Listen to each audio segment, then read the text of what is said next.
Hey, what's up guys? In this video I want to show you a pretty useful menu.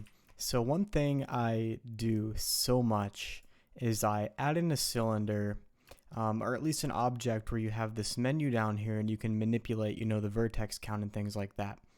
And if you click away, you lose access and you would have to go back in and re-add the cylinder to get the menu back. Actually, you don't. If you were to click out here, for example, or you just accidentally click outside the menu, you can press the F9 key. And the F9 key is going to bring that menu back up, and you can actually come directly in here and change that. And that's something I didn't know for ages. It's a very useful tool.